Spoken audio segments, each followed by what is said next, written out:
News में आपका स्वागत है। लखनऊ से बड़ी खबर। अपना दल एस ने वर्ष 2027 के विधानसभा चुनाव की तैयारियों का औपचारिक शंखनाद करते हुए संगठन को बूथ स्तर तक मजबूत बनाने का आह्वान किया। पार्टी की राष्ट्रीय अध्यक्ष एवं केंद्रीय मंत्री अनुप्रिया पटेल ने कहा कि चुनाव जीतने का सबसे मजबूत आधार गांव, वार्ड और बूथ स्तर का सशक्त संगठन है। उन्होंने कार्यकर्ताओं से संगठन विस्तार और जनसंपर्क अभियान को तेज करने का आह्वान किया। यह कार्यक्रम पार्टी के संस्थापक डॉ. सोनेलाल पटेल की 76वीं जयंती के अवसर पर जन स्वाभिमान दिवस के रूप में लखनऊ स्थित इंदिरा गांधी प्रतिष्ठान में आयोजित किया गया। कार्यक्रम में प्रदेश के विभिन्न जिलों से आए हजारों कार्यकर्ताओं और पदाधिकारियों ने सहभागिता की। अनुप्रिया पटेल ने कहा कि कार्यकर्ताओं की मेहनत और जनता के विश्वास से अपना दल एस आज उत्तर प्रदेश की तीसरी सबसे बड़ी राजनीतिक शक्ति के रूप में स्थापित हो चुका है।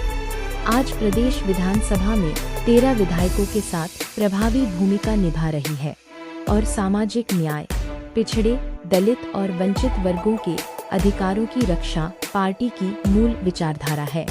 जातीय जनगणना, विशेषकर ओबीसी की गणना, ओबीसी कल्याण के लिए अलग मंत्रालय की स्थापना तथा ओबीसी क्रीमी लेयर की वार्षिक आय सीमा 8 लाख रुपए से बढ़ाकर 15 लाख रुपए किए जाने की मांग पार्टी लगातार उठाती रही है। उन्होंने हर घर झंडा अभियान को जन आंदोलन का रूप देने का भी आह्वान किया।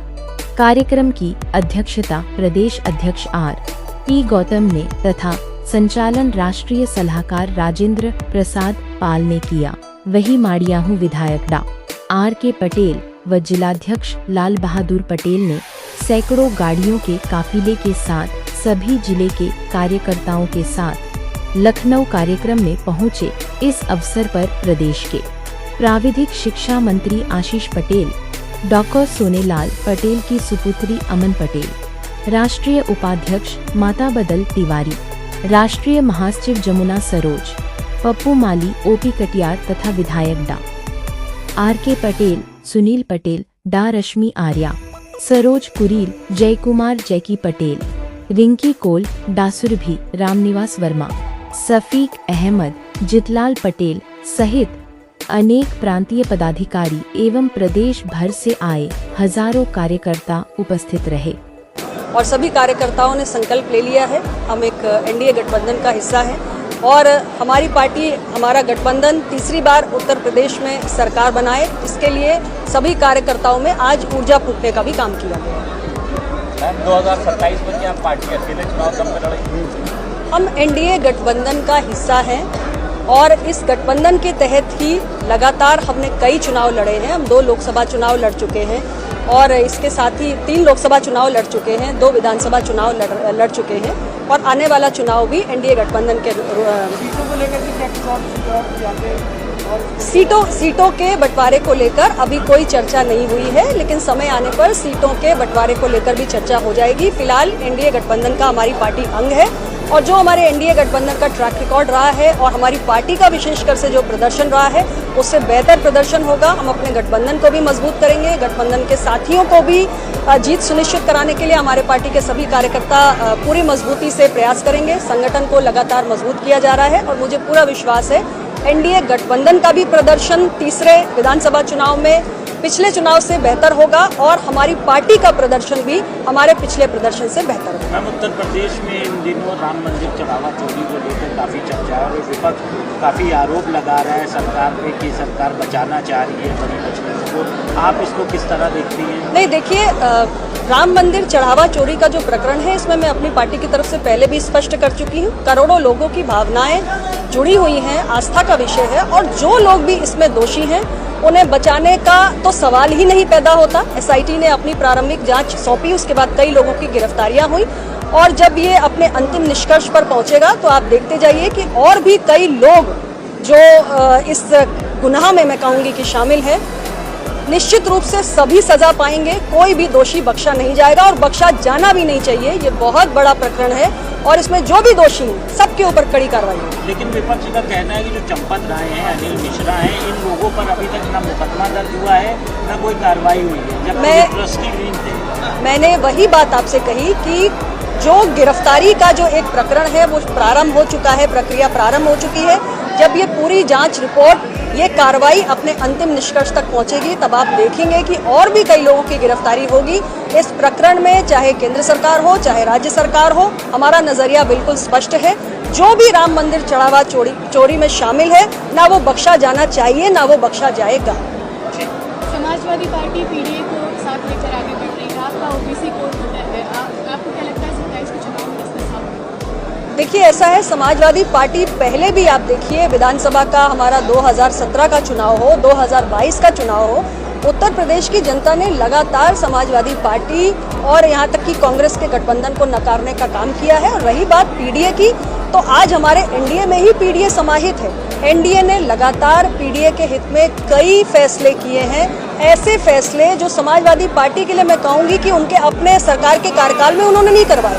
इस राज्य के अंदर अगर समाजवादी पार्टी चाहती तो अपने कार्यकाल में कास्ट सेंसस करा सकती थी, लेकिन समाजवादी पार्टी ने नहीं कराई। लेकिन हमारी सरकार ने, केंद्र सरकार ने, मोदी सरकार ने, हमारी पार्टी अपना दल की मांग पर देश के अंदर कास्ट सेंसस का निर्णय लिया। समाजवादी पार्टी उस वक्त केंद्र सरकार की सहयोगी थी जब नीट के पीजी एडमिशन्स में ओबीसी आरक्षण नहीं लागू होने का मसला लगातार संसद में उठता था। तब भी समाजवादी पार्टी ने पीडीए के हितों को ध्यान, जिसकी वो आज बात करते हैं, उसको ध्यान में रखकर कोई काम नहीं किया। लेकिन मैंने इस मांग को संसद में उठाया था मेरी पार्टी की ओर से, और प्रधानमंत्री नरेंद्र मोदी जी ने पूरी संवेदनशीलता दिखाई और एक बहुत, मैं कहूँगी कि हजारों की तादाद में ओबीसी बच्चों का नुकसान हो रहा था। पीजी में नीट का आरक्षण, नीट पीजी में ओबीसी बच्चों का आरक्षण लागू करने का फैसला भी हमारी सरकार में किया गया। इसलिए जो पीडीए है वो हमारे एनडीए में समाहित है। और आप फिर देखिएगा 2027 का जो चुनाव होने जा रहा है उसमें हमारे गठबंधन को एक बार फिर उत्तर प्रदेश की जनता पिछली बार से भी ज्यादा अपना समर्थन देते हुए हमारे प्रदर्शन को और बेहतर करेगी और एक बार फिर हमें उत्तर प्रदेश की सेवा करने का मौका देगी। माननीय संचालक राजेंद्र प्रसाद पाल जी, मैं आप सभी साथियों से आग्रह करूंगी थोड़ा सा शांति बनाइए तो आप मेरी आवाज को बेहतर सुन पाएंगे। मैं आपका उत्साह समझ सकती हूँ, आप सभी से अनुरोध है, आप मुझे बोलने दोगे?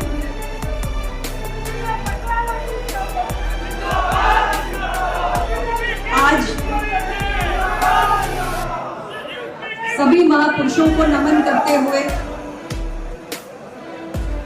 लौह पुरुष सरदार वल्लभ भाई पटेल जी, परम पूज्य बाबा साहेब अम्बेडकर, छत्रपति शाहू जी महाराज, महात्मा ज्योतिबा फूले, इन सभी महापुरुषों का स्मरण करते हुए, सभी को नमन करते हुए आज पार्टी संस्थापक, हम सब के प्रेरणा पुंज, शोषितों वंचितों के अधिकारों के लिए अपना पूरा जीवन खपाने वाले यशाकाई बोधिसत्व डॉक्टर सोनेलाल पटेल जी के जन्म जयंती समारोह की अध्यक्षता कर रहे हमारे सम्माननीय अध्यक्ष उत्तर प्रदेश श्री आरपी गौतम जी, मंच पर विराजमान हमारे पार्टी के राष्ट्रीय उपाध्यक्ष गण श्री आशीष पटेल जी, श्री माता बदल तिवारी जी, हमारे सभी राष्ट्रीय नेतागण श्री राजेंद्र प्रसाद पाल जी, जवाहरलाल पटेल जी, राम प्रगट जी, डॉक्टर जमुना सरोज जी, आरबी सिंह जी, नागेंद्र प्रताप जी, श्री रामनयन पटेल जी, श्री के पटेल जी, मुन्नर प्रजापति जी, मध्य प्रदेश की धरती से चलकर आज हमारे बीच में आए आदरणीय सुरभान सिंह जी, भाई करुणाशंकर जी, भाई बुलबुल जी, भाई मनीष सिंह जी, ब्रजेश पटेल जी, रामजी पटेल जी, कालका प्रसाद जी, अजीत बैस्ता जी, बहन अर्चना जी, मेघनाथ जी, भाई राकेश यादव जी, हमारी बहन अलका पटेल जी, भाई पप्पू माली, श्री ओपी कटियार, भाई दिनेश बिहार, भाई श्याम नारायण जी, भाई महेश शर्मा जी, श्री जितकांत चौधरी जी, अर्जुन सिंह जी, हरिशंकर पटेल जी, डॉक्टर अमित पटेल जी, बहन रेखा जी और हमारे प्रदेश अध्यक्ष युवा मंच अमार हसन जी, प्रदेश अध्यक्ष श्रमिक मंच मुकेश जी, प्रदेश अध्यक्ष व्यापार मंच ईश्वर चौधरी जी, प्रदेश अध्यक्ष शांति मंच जय सिंह, प्रदेश अध्यक्ष अल्पसंख्यक मंच अहमद खान मंसूरी जी, प्रदेश अध्यक्ष अनुसूचित जाति जनजाति मंच भाई आदित्य पासी जी, प्रदेश अध्यक्ष बौद्धिक मंच भूपेंद्र सचान जी, प्रदेश अध्यक्ष विधि मंच एडवोकेट सुरेंद्र मौर्य जी, प्रदेश अध्यक्ष सहकारिता मंच श्री राम नरेश पटेल जी, शिक्षक मंच के प्रदेश अध्यक्ष प्रोफेसर रामचंद्र जी, चिकित्सा मंच के प्रदेश अध्यक्ष डॉक्टर विवेक वर्मा जी, आईटी मंच के प्रदेश अध्यक्ष भाई इंजीनियर अविनाश साहू जी और हमारे मध्य प्रदेश अपना दल इकाई के अध्यक्ष जो सतना से चलकर यहाँ पर आए हैं भाई मान सिंह बिसेन जी, हमारे युवा मंच के राष्ट्रीय अध्यक्ष भाई विजय चौरसिया जी, महिला मंच की राष्ट्रीय अध्यक्ष बहन सुश्री दीपमाला कुशवाहा जी, विधि मंच के राष्ट्रीय अध्यक्ष भाई अभिषेक चौबे जी, अनुसूचित जाति जनजाति मंच के राष्ट्रीय अध्यक्ष एसपी पुरील जी, बौद्धिक मंच के राष्ट्रीय अध्यक्ष हौसला प्रसाद पाल जी, किसान मंच के राष्ट्रीय अध्यक्ष और हमारे छत्तीसगढ़ के प्रभारी रामबली सिंह जी, सहकारिता मंच के राष्ट्रीय अध्यक्ष प्रभात बरौंजी जी, चिकित्सा मंच के राष्ट्रीय अध्यक्ष डॉक्टर के सिंह जी,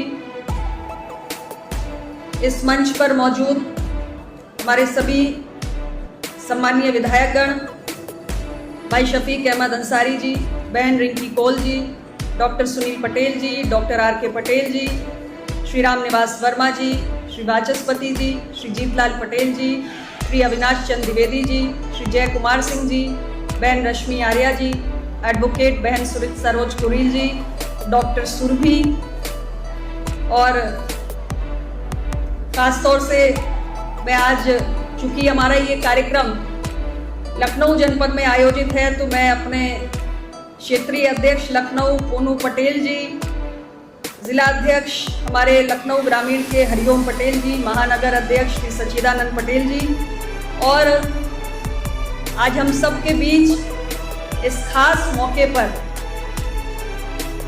डॉक्टर सोनेलाल पटेल जी की सबसे छोटी पुत्री, मेरी छोटी बहन, पिता की बहुत लाडली रही और इस अवसर पर हम सब के बीच हमेशा आती है। आज इस मंच पर भी हैं बहन अमन पटेल जी, यहाँ पर उपस्थित आज उत्तर प्रदेश के हर एक जिले से आए हुए सभी हमारे प्रदेश स्तरीय पदाधिकारी, क्षेत्रीय स्तर के हमारे पदाधिकारी, सभी जिला स्तरीय पदाधिकारी, सभी कार्यकर्ता साथी, समर्थक, शुभचिंतक, बुजुर्ग, नौजवान, माताओं, बहनों, हर उत्साही अपने साथी का और हमारे पत्रकार भाई बैठे हुए हैं प्रिंट और इलेक्ट्रॉनिक मीडिया के, उन सभी का और इस मौके पर एक एक व्यक्ति जो आज इस सभागार के भीतर उपस्थित है, सभागार के बाहर जो कॉरिडोर से उसमें उपस्थित है, पूरे इस कैंपस में और कैंपस के बाहर सड़कों तक अपना दल का झंडा हाथ में लेकर आया हुआ है। मैं सभी लोगों का दिल से बहुत बहुत अभिनंदन करती हूँ।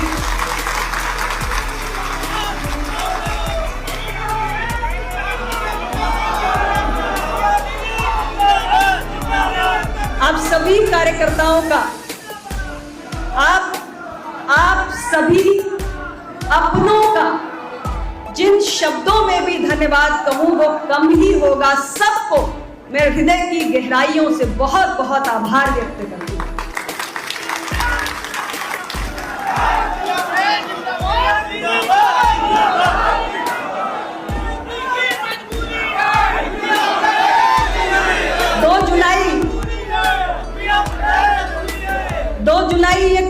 सामान्य तारीख नहीं है। अपना दल के लिए 2 जुलाई एक पर्व है, एक उत्सव है, एक त्योहार है। और अपने इस उत्सव को हमारे संस्थापक, हमारे पथ प्रदर्शक डॉक्टर सोनेलाल पटेल जी की जन्म जयंती को हम किस हर्षोल्लास, उत्साह और उमंग के साथ मनाते हैं, इसका नजारा तो आज मेरी आंखों के सामने पेश है।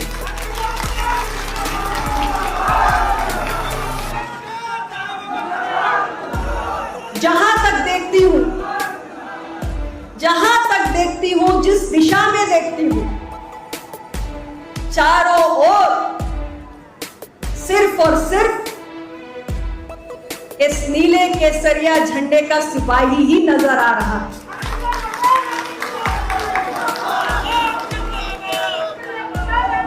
आप सबको यहां इतनी बड़ी तादाद में देखकर, और हर वर्ष ही ऐसा होता है कि आप पिछले वर्ष का रिकॉर्ड तोड़ देते हैं, और इस बार भी कुछ ऐसा ही हुआ। हर बार हम सोचते हैं कि पिछले वर्ष से इस बार कुछ ज्यादा समर्थक आए हैं, और आप हर बार अपने पिछले रिकॉर्ड को तोड़ते हैं। यह हम सबके लिए बहुत गौरव की बात है कि डॉक्टर सोनेलाल पटेल जी के विचारों का कारवां आप सबके अथक परिश्रम से इतनी तेजी से बढ़ रहा है।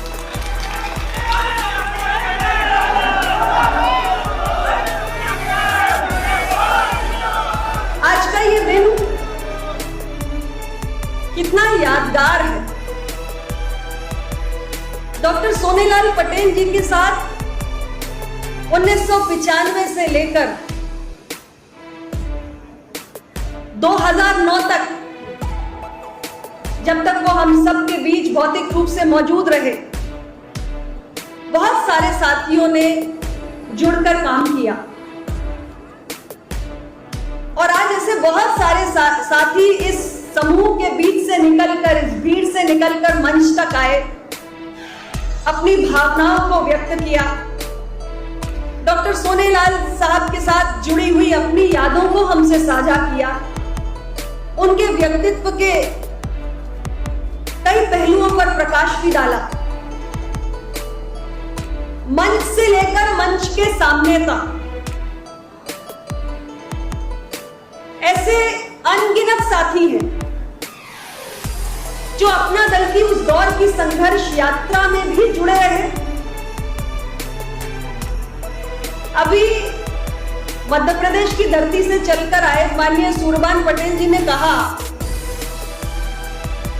कि वे जब डॉक्टर साहब के साथ रीवा में एक बार वार्तालाप कर रहे थे, तो डॉक्टर साहब ने उनसे कहा था कि जो पेड़ लगाता है वो फल नहीं चख पाता।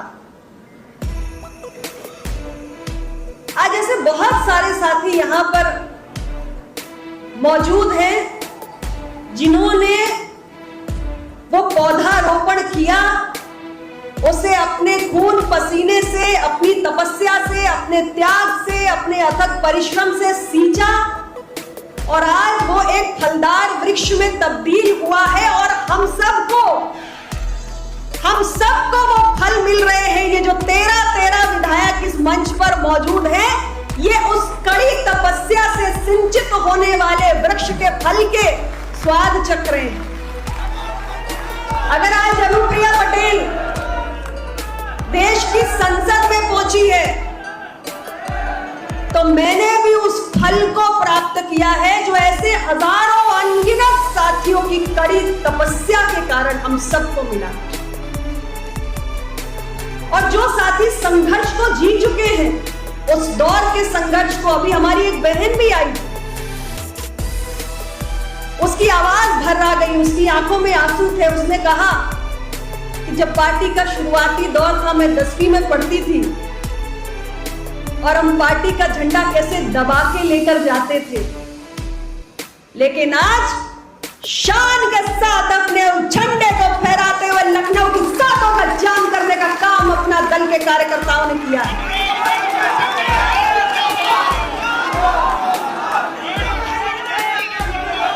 ये मुकाम जो हासिल हुआ है, ये मुकाम इसलिए हासिल हुआ है क्योंकि अपना दल ने कभी अपने सिद्धांतों से समझौता नहीं किया है। जिन साथियों ने डॉक्टर साहब के साथ संघर्षों को जिया है, वो डॉक्टर साहब के व्यक्तित्व को, कृतित्व को बहुत करीब से देख चुके हैं। लेकिन 2009 के बाद से आज 2026 तक बहुत सारे नए साथी भी हमारे साथ जुड़े, जिन्होंने इस कारवां को बढ़ाया। आज ये जो इतना सुंदर दृश्य हम सबकी आंखों के समक्ष है, इसमें हमारे पुराने नए सभी साथियों का योगदान है। लेकिन जो साथी डॉक्टर साहब के जाने के बाद इस दल से जुड़े, जिन्हें डॉक्टर साहब के साथ सीधे तौर पर जुड़कर बात करने का, काम करने का सौभाग्य नहीं मिला, वो कहीं ना कहीं अपनी कल्पनाओं में डॉक्टर साहब के व्यक्तित्व को गढ़ने का प्रयत्न करते हैं। आज जब हमने ऐसे तमाम साथियों के इस मंच पर बुलाने का निर्णय किया, तो वो ऐसे ही युवा साथियों के लिए हमारा प्रयोग था कि वो समझ पाए कि आखिर डॉक्टर सोनेलाल पटेल क्या शख्सियत है, आखिर ऐसा क्या है जो उन्हें अलग बनाता है, ऐसा क्या है कि आज उन्हें भौतिक रूप से हम सब से विदा लिए हुए 17 वर्ष हो गए, किंतु फिर भी जो चेतना उन्होंने हमारे मन में जगाई है, वो हमें निरंतर अपने इस कारवां को आगे लेकर जाने की प्रेरणा देती है। मैं अपने सभी साथियों को, युवा साथियों को, नए साथियों को आज इस दिन पर यह कहना चाहती हूं कि नेतृत्व का संबंध किसी पद या पदनाम से नहीं होता। नेतृत्व का अर्थ होता है एक जीवन का दूसरे जीवन पर प्रभाव। नेतृत्व वह शक्ति है, वह प्रेरणा है जो हर व्यक्ति को स्वयं का बेहतर स्वरूप बनने की उसकी क्षमता को उजागर करती है। और यही डॉक्टर सोनेलाल पटेल के व्यक्तित्व का सार है। डॉक्टर सोनेलाल पटेल जी एक ऐसी शख्सियत थे जिन्होंने दबे कुचले, शोषित, वंचित समाज को केवल उनके उत्थान का मार्ग दिखाया ही नहीं, वो स्वयं उस पर चले, लड़े और अन्य सभी को उस मार्ग पर चलने के लिए प्रेरित भी किया और आज तक कर रहे। ऐसा था डॉक्टर सोनेलाल पटेल जी का व्यक्तित्व। सामाजिक समता के लिए, सामाजिक गैर बराबरी के विरुद्ध उन्होंने बहुत साहस के साथ आवाज उठाई और बहुत बड़ी लड़ाइयां लड़ी। हमारे कुछ साथियों ने आपके समक्ष जिक्र किया कैसे सन 1999 में उन्होंने पुलिस के बर्बर लाठीचार्ज को और उसकी यातनाओं को भी झेला और डॉक्टर साहब के साथ साथ अनगिनत पार्टी कार्यकर्ताओं ने उस बर्बरता का सामना किया था। आज ये कारवां यूं ही 2026 तक यहां नहीं पहुंचा है। डॉक्टर साहब और उनके साथ चले संस्थापक सदस्यों ने तकलीफों का, अपमान का जो दौर देखा है, हम नए लोगों ने उसका सामना नहीं किया। लेकिन हमारे लिए यह जरूरी है कि उसकी कीमत को, उसके मूल्य को हम समझें। और इसमें मैं भी शामिल हूं क्योंकि मैंने भी कभी उस दौर में संघर्ष नहीं किया।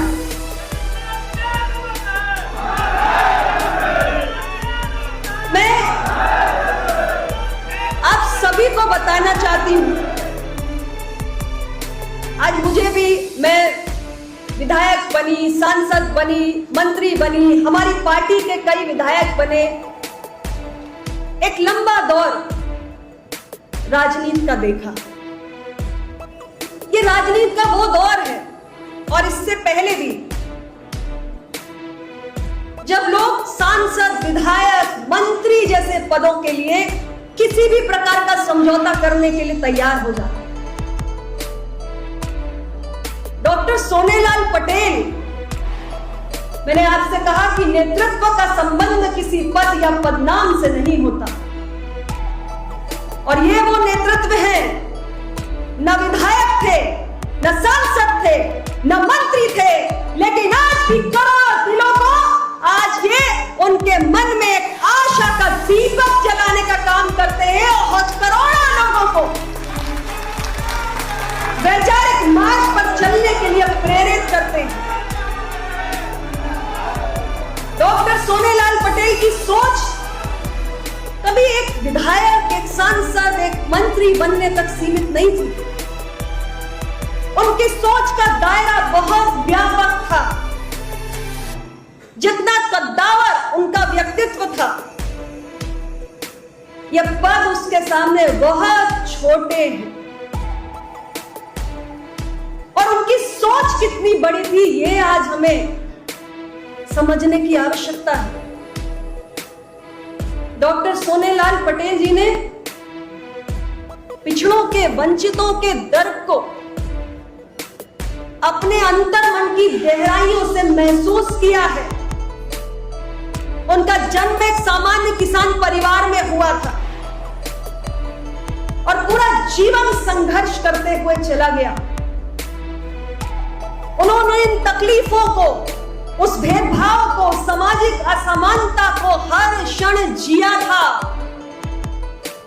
और इसलिए वो हमेशा कहते थे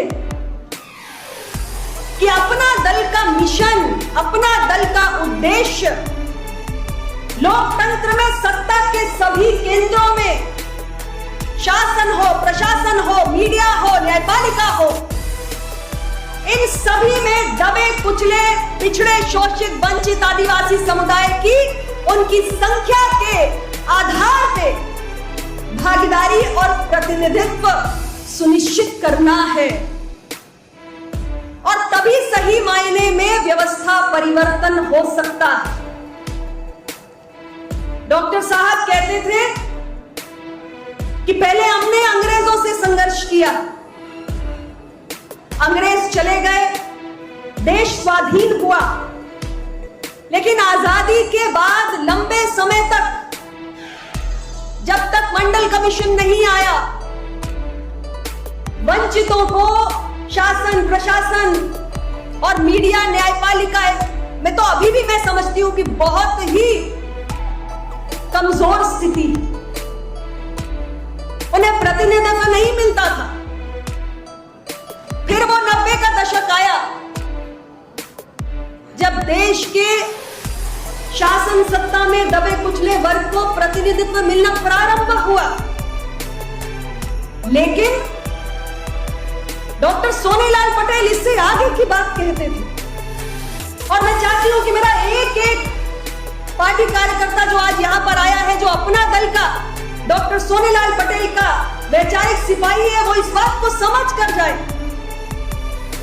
डॉक्टर सोनेलाल पटेल जी कहते थे कि सोशल डाइवर्सिटी, सामाजिक विविधता के नाम पे पॉलिटिक्स ऑफ सिंबोलिज्म, ये नहीं चलेगा। प्रतीकात्मक रूप से पिछड़े, दलित, वंचितों को भागीदारी देने से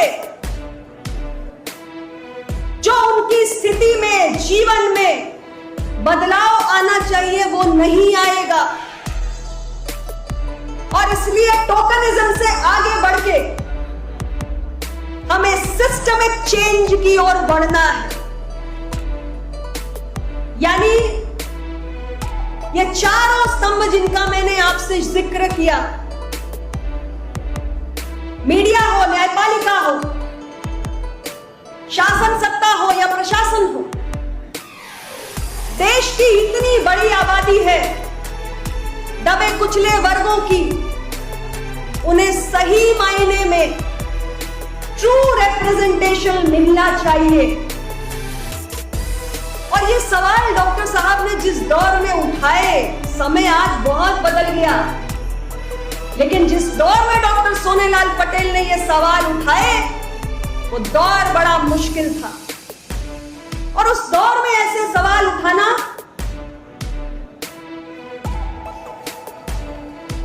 आग के ऊपर चलने के समान था, लेकिन डॉक्टर साहब ने साहस दिखाया। ये जो कड़वे सवाल थे वो उन्होंने उठाए, और आज हमारी जिम्मेदारी बढ़ती है कि हम उस कारवां को आगे लेकर जाएं। जब अपना दल शुरुआती दौर में था तो हमारे प्रत्याशी चुनाव हार जाते थे, हमारी पार्टी चुनाव हार जाती थी। अभी आशीष जी आपसे कह भी रहे थे, अखबार और मीडिया के साथी लिखते थे, वोट कटवा। अपना दल जैसी पार्टियां सिर्फ बड़े दलों की गणित बिगाड़ने का काम करती हैं।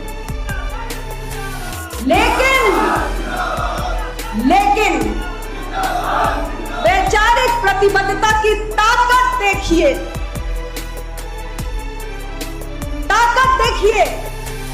कि आज हमारे वही मीडिया के साथी ये लिखने के लिए अपनी कलम उठाते हैं कि उत्तर प्रदेश के अंदर अपना दल तीसरी सबसे बड़ी राजनीतिक ताकत है।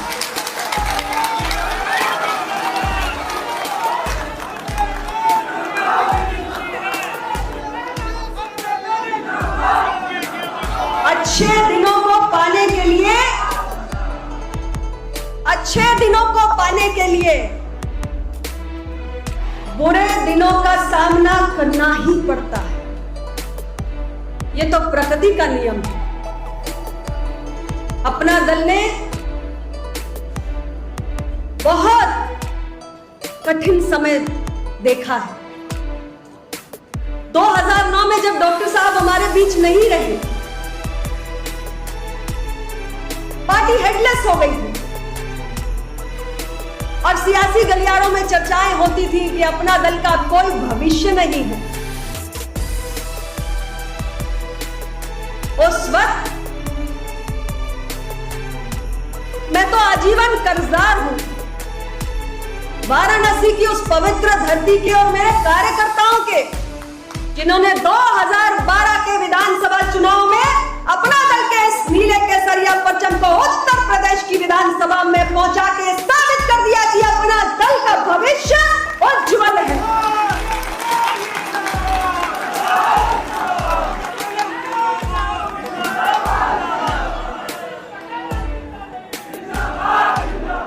और लोगों ने यह भी कहा, कहने वाले बहुत कुछ कहते हैं, कुछ तो लोग कहेंगे लोगों का काम है कहना, वन टाइम वंडर। लेकिन अपना दल वन टाइम वंडर नहीं है। अपना दल ने 1 से 9 और 9 से 13 लगातार उत्तर प्रदेश की विधानसभा से लेकर देश की संसद में अपनी उपस्थिति दर्ज करा के यह दिखा दिया है कि जो पार्टी अपने विचारों के साथ समझौता नहीं करती है, डॉक्टर सोनेलाल पटेल की सोच पर चलने वाला अपना दल कभी हारने वाला नहीं है। और यह सब कुछ अगर संभव हुआ है तो आप लोगों के कारण संभव हुआ है। और मुझे गर्व है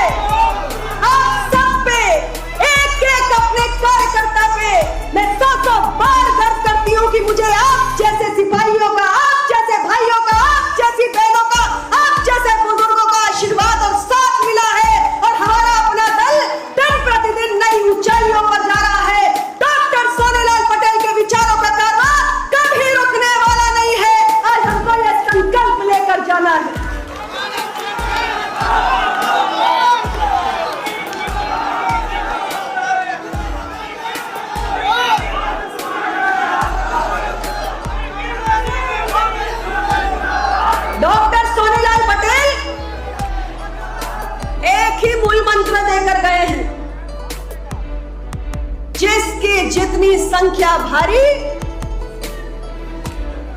जिसकी जितनी संख्या भारी, फिर से बोलो, जिसकी जितनी संख्या भारी, जिसकी जितनी संख्या भारी, और जिसकी जितनी हिस्सेदारी उसकी उतनी, जिसकी जितनी हिस्सेदारी उसकी उतनी। तो इस मूल मंत्र को गांठ बांध लो इस मूल मंत्र को। और पिछली बैठक में मैंने आपसे कहा था, ये चुनावी वर्ष है, लेकिन सिर्फ इसको ध्यान में रखते हुए नहीं, आज हम डॉक्टर सोनेलाल पटेल की जन्म जयंती पर यहां पर आए हैं, अपने इस मसीहा को अपने मन में बिठाकर संकल्प लेना है कि हर घर पर अपना दल का झंडा लहराने का काम हमारा एक एक कार्यकर्ता करेगा। एक एक कार्यकर्ता इस झंडे को लेकर निकल जाएगा। कोई झोपड़ी, कोई घर, कोई मकान बचना नहीं चाहिए जहां ये अपना दल का नीला केसरिया परचम न लहराए। बताओ, आप सब तैयार हो? अपना दल का ये झंडा घर घर पहुंचाओगे? अपना दल को नंबर 1 बनाओगे? तो इसके लिए बहुत मेहनत करनी होगी। ना धूप, ना बारिश, ना ठंड, अब कोई अड़चन हमारे मार्ग में नहीं आनी चाहिए। और आज यहां आने का यही मतलब है कि हम कसम खा लें कि आज इस सभागार से बाहर निकलने के बाद अगले विधानसभा चुनाव में अपना दल को और नई ऊंचाइयों पर पहुंचा कर ही हम मानेंगे।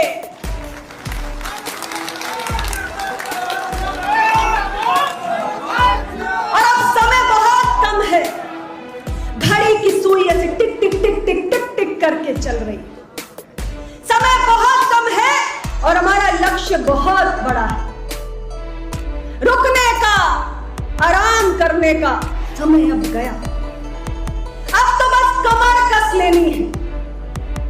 हर व्यक्ति को, वो कार्यकर्ता है तो कार्यकर्ता के रूप में, पदाधिकारी है तो पदाधिकारी के रूप में, समर्थक है तो समर्थक के रूप में, सबको कमर कस लेनी है। अपना दल का ग्राफ और तेजी से आगे बढ़ाना। मैं सभी अपने पार्टी कार्यकर्ताओं को जो उत्तर प्रदेश के एक एक जिले से चलकर यहां आए, उन सबको कहना चाहती हूं कि पूरे जिले पर अपनी दृष्टि घुमाइए और मंथन करिए अपने जिले की टीम के साथ कहां कहां कमजोरी है।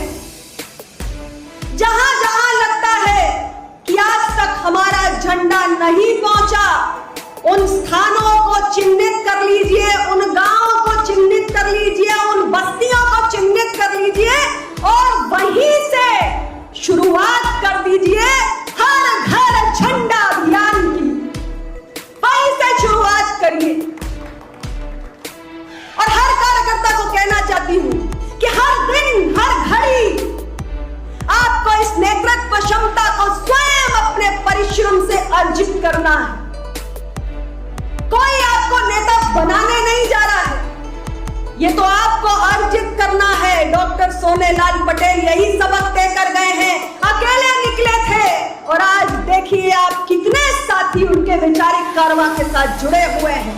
इसलिए हर व्यक्ति का दायित्व बराबर का है और निकल पड़िए आप सब और हर दिन अपने उस नेतृत्व क्षमता को अर्जित करिए। और आपकी सफलता इसी में है कि जहां कमजोरी है वहां आप पहुंचे कि नहीं। आपने कितने नए लोगों से संपर्क किया, कितने नए साथियों को अपना दल के संघर्षों और विचारों से अवगत कराया, कितने नए साथियों को सदस्य के रूप में जोड़ा और कितने घरों पर सम्मान से अपना दल का ये परचम लहराया। इसी में आपकी सफलता है और यही आपको करना है। और इस काम के लिए आपको बहुत भारी प्रतिबद्धता की जरूरत है। और मुझे पूरा विश्वास है कि मेरे कार्यकर्ता जो ठान लेते हैं वो करके दिखाते हैं। आपने ठाना, जिस चुनाव में जो ठाना वो आपने करके दिखाया और अगले चुनाव में भी अपना दल की ही चर्चा चारों ओर हो, यह आप ही करके दिखा सकते हैं। यह आप ही के हाथों में है। घर घर जाइए और बताइए सबको, ओबीसी क्रीमी लेयर की आय सीमा का दायरा बढ़ाने से लेकर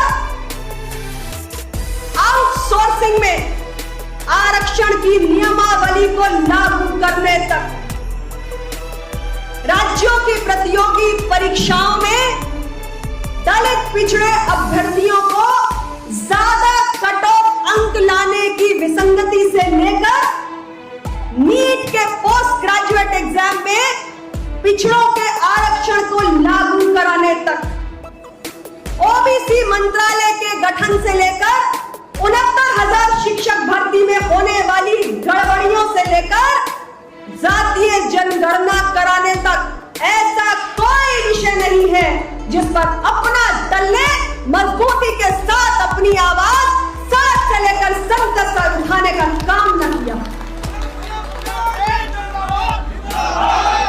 और ये भी बताइए, साथ में एक और बात बताइए, ये भी बताइए कि हम वो लोग नहीं हैं जिनकी सत्ता की जमीन जब खिसक जाती है, जब जनता विपक्ष में बैठा देती है, तब सामाजिक न्याय का राग अलापना शुरू करते हैं।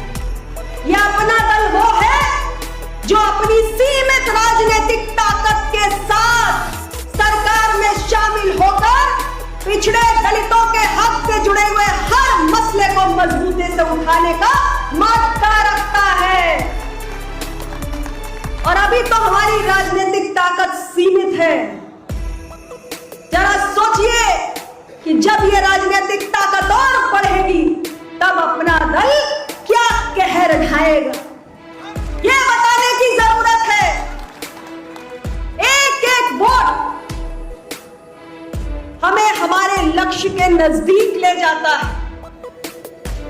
हमारे लिए सिर्फ कोई चुनाव जीतने का मायने नहीं है, लेकिन हर चुनाव में हमारी पार्टी का प्रदर्शन दलितों और पिछड़ों के हक में उठने वाली हमारी आवाज को मजबूत करने का काम करता है। इसलिए हमें जनता जनार्दन से उनके अमूल्य वोट की अपेक्षा है, यह जाकर कहना है आप लोगों को। और तब जाकर आने वाले विधानसभा चुनाव में आपके सपने पूरे होंगे।